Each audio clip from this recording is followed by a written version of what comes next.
Welcome back. Momentum Group hosted its Capital Markets Day today, unveiling its strategic vision and growth plans. The company has outlined its roadmap for future success, detailing key initiatives and financial frameworks to drive value creation and sustainable growth. Momentum Group CEO Jeanette Marais joins us now to unpack the strategy in a greater detail. Thank you so much for your time, Jeanette. Not really taking a deep dive into the numbers as we always do when we have the interview on Results Day today, but really talking about broader strategy. Just lay the table on the key pillars of your strategy that were crucial for investor engagement today. So much, Zanati. So I think what's important is that we launched our impact strategy a year ago, not entirely a year ago. It's actually now 9 months into our strategy. Yeah. And we promised the market a year ago that once a year we will actually spend a whole day with myself, my entire team, to actually just give them some feedback on how we're tracking on what we promised to do, whether we think we are actually going to be able to deliver on this kind of the full strategy. And strategy actually is about what you do. The outcome of that is whether you then track on the numbers that you also promised the market.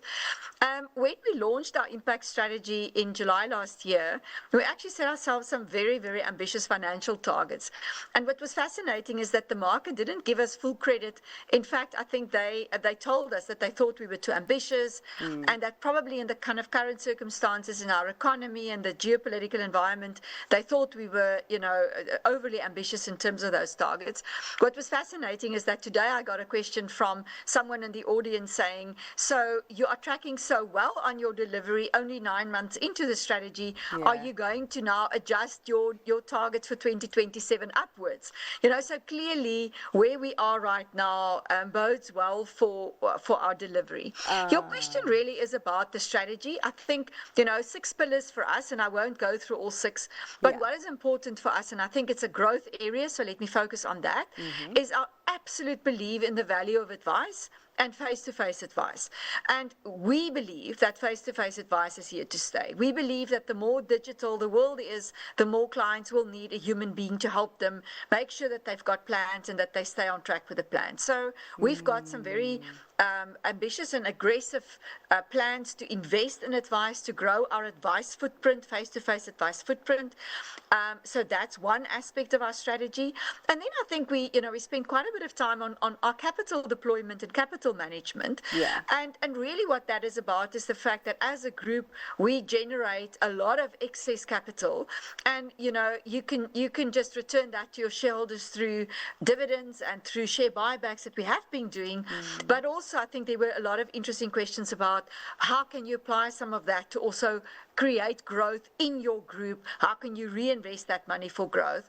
And, those are very positive questions when you receive them from analysts. Yeah, and it's really quite interesting to see the company, as you said, really tracking well on its strategy even in a low growth environment. Even just today, as you were presenting to your investors, we did get the first quarter GDP print that was out with growth of 0.1% in the first quarter. How then does Momentum navigate that reality? I have a very simple philosophy, and I think anything that happens out there in the economy, whether it is in politics, the government of national unity, what happens to interest rates, what happens to the petrol price, all of that, in a way is actually a great equalizer for us in a competitive industry. And in the end of the day, who will win? The companies that will win will be the ones that have actually used all of those things that is being done to you, but have controlled their own destiny. So I have a philosophy that I focus on what we can control. And what we can control is our competitiveness, how we show up for our clients, whether we, are known as a partner to clients who pay claims, whether we can generate great investment returns, not just for our clients, but also for our shareholders. Those are the things we control. All of these other things, I almost want to say is noise. But remember that every one of our competitors operate in the same environment. Yeah. We need to be smarter. We need to actually win market share all the time and remain competitive at the front end of our business. And I think that will help us to win in the long run. A very interesting point that you make, that the operating environment is the same for everyone. I was actually talking to an investment analyst yesterday on the show, just unpacking yesterday's operational update, and she actually pointed out to the growth opportunity in the rest of Africa and India. What level of exploration and acceleration are you applying to other geographies? That's a wonderful question. So in Africa, I mean, we're not one of the biggest players in Africa. We only at the moment in 5 countries in Africa. We're not all over Africa. We also there very selectively with products where we think that we have almost a reason to win or a right to win. So we try and keep it quite simple in terms of where we play and how we play in those countries. But probably in this question, what I'm most excited about is India and the opportunity that we have here. Now, more than 8 years ago, we launched an Indian health insurance business with a partner there, Aditya Birla. We're a 42% shareholder in that business. And, over the years, we've actually invested quite a lot of capital in that market, which is a fast growing market. I mean, in fact, just to quote one number today, we know we have 64 million people in South Africa. They've got 1.4 trillion people in India. So, I mean, it's just a complete different ball game in terms of size and in terms of growth and footprint and what we need to do there. And that business have now actually reached break-even point, which we also spoke about and announced yesterday.